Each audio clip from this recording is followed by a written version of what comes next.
Hello everyone, and welcome back to Freedom Through Confidence. Today's video is going to be a slightly different one, because in the past I've been a little bit kind of theory and talking head based, and I really want to start to explore self-improvement, confidence, and life advice for men in a slightly different way, potentially even a more entertaining way. And that's why in this video today I want to talk about how nice guys completely ruin their chances, because I put out a video a couple weeks back about nice guys and it was a pretty good video, I feel, and I want to explore this topic a little bit more because it's something that I see as a problem with a lot of guys. So in all honesty, watching nice guys in action is a little bit painful, but it is also something of an addiction. It's like a car crash that I can't quite ever look away from. And I see people making these mistakes that I'm going to showcase to you in just a second, and I'm thinking, you could have literally done anything, but you know, of the existing dialogue tree in your head, you chose the worst possible option. And the thing is, after the decision has always been made, they always blame it on the other person. And it's kind of like that meme of like, why would X do this? You've got the guy sitting in the chair and the other guy shot him, and then he turns back and he's like, well, why did the guy die? Yeah, basically that meme. Or the one where the guy's riding his bicycle and then sticks like a pole or something between the spokes of the bike and flips out, and he's like, oh, why would like America do this, or why would Obama do this, or something like that. And so what we're going to do is we're just going to look at some communications that nice guys have with women, and we're going to break it down into exactly where these guys are going wrong and what they could have possibly done, why they could have done literally anything else to get a better outcome. And I'm going to be giving you some tips and pointers along the way. Okay, so here we have a text message from a quote-unquote nice guy to a girl, and it goes, hey, I got your number from presumably a friend and was wondering if you wanted to go out this Saturday. And the girl responds, I don't even know who this is. And he obviously responds with his name. And she goes, oh, I'm sorry, but I'm going to have to say no, and in the future you should ask someone for their number directly. Now, there's a lot of ways that somebody can respond to a rejection. And I'm going to get to the point where, you know, the breach of privacy by getting the number from someone else in just a second. But firstly, there's a lot of ways that you can respond to a rejection. This is probably one of the worst ways. And I'll try and redact some of the more colourful language, but alright, well, F you whore, bet you'd say yes if it was that asshole, someone asking, kill yourself. Like, you could have said anything, and you chose to say that. Why? You must have known that that wasn't going to help you. So here's tip number one for guys. If you want someone's number, go and ask them for it. Under no circumstances should you ever go and get that number from someone else. And there's a lot of reasons for that. Number one, it's a really creepy invasion of privacy. Whoever the person is shouldn't give out that girl's number anyway, because any number of things could have happened. And guys, if you have female friends and one of your friends is like, oh, give me Cheryl's number or Sharon's number, or you say no, because it's not your number to give. And tip number two, when you get rejected, just take it on the chin and move on, especially if you made the initial mistake of what this guy did. Here we see a nice guy in one of his more unnatural habitats, a dating app. And it's pretty obvious that Nathaniel here might be going through something.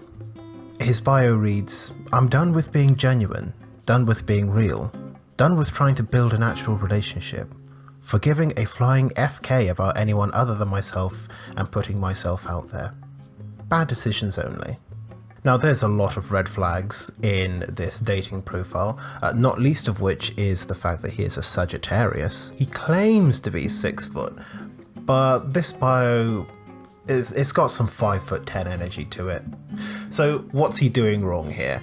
Well, he's pretty much just thrown out there on his bio, which any potential girls reading it are gonna see as a massive red flag. Because to break it down, he's saying, I'm done with being genuine, done with being real. Basically, he's just straight up saying that he is going to be pretty happy to lie and manipulate his way through the relationship. Hardly a good basis to start one on. And he doesn't want to care about anyone else other than himself.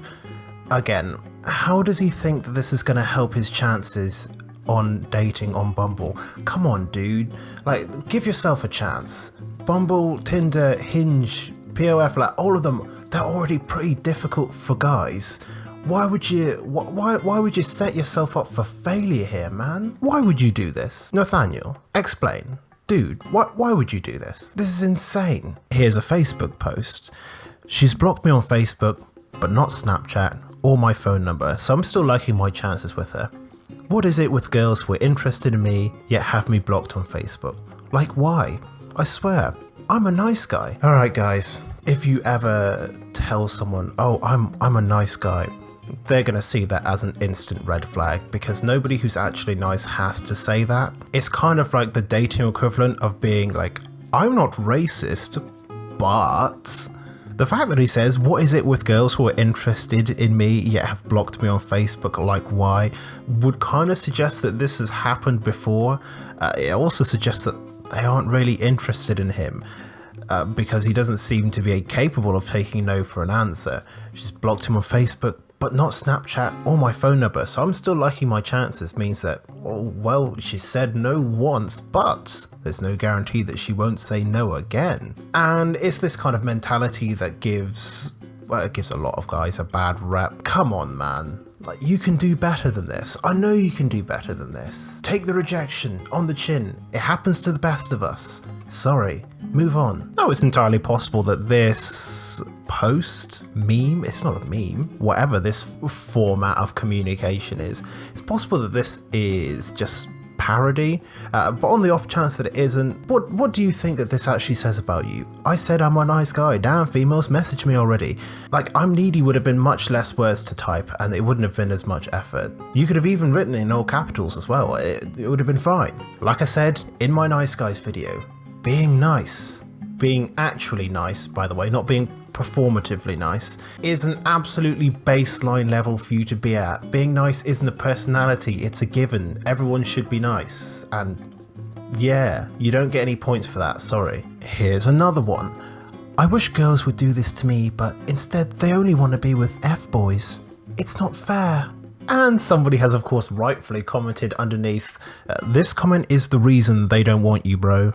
And the response of course is, they don't want me because I'm not a 6'+ roided F-boy asshole. And again, that just, it screams insecurity at the highest level. Because yes, while some women are kind of picky with height, the majority of them aren't.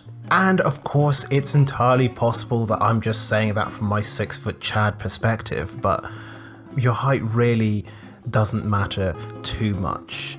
There's billions of women out there in the world. Statistically, several thousand of them are going to find you attractive in one way or another. So, like, stop worrying about what the other guys are doing. It doesn't matter how many girls another guy gets.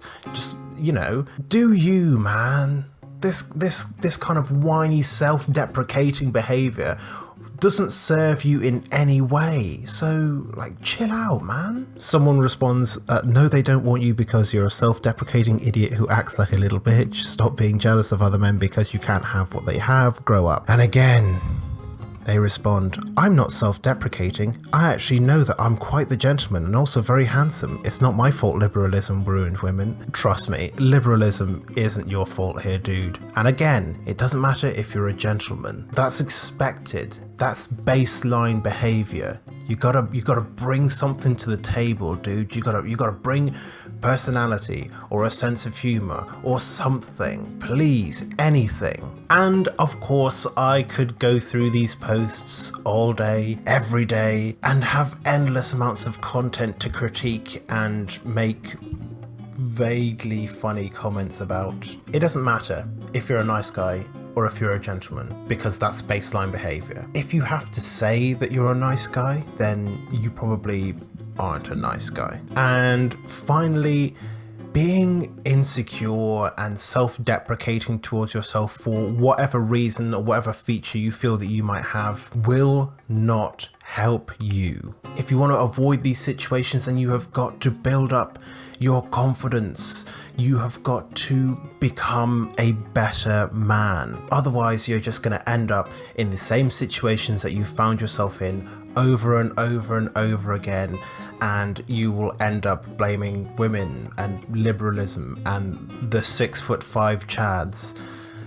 And it's none of these things' fault. All you can do after you have failed or been rejected or suffered a disappointment is to just try again. That's all any of us can really do. So I hope you have found this video useful and interesting. If you have done, let me know what your thoughts and questions are in the comment section down below. And of course, make sure to subscribe to the channel as well. That's it for this video for now. I look forward to seeing you in future videos here on this channel very soon.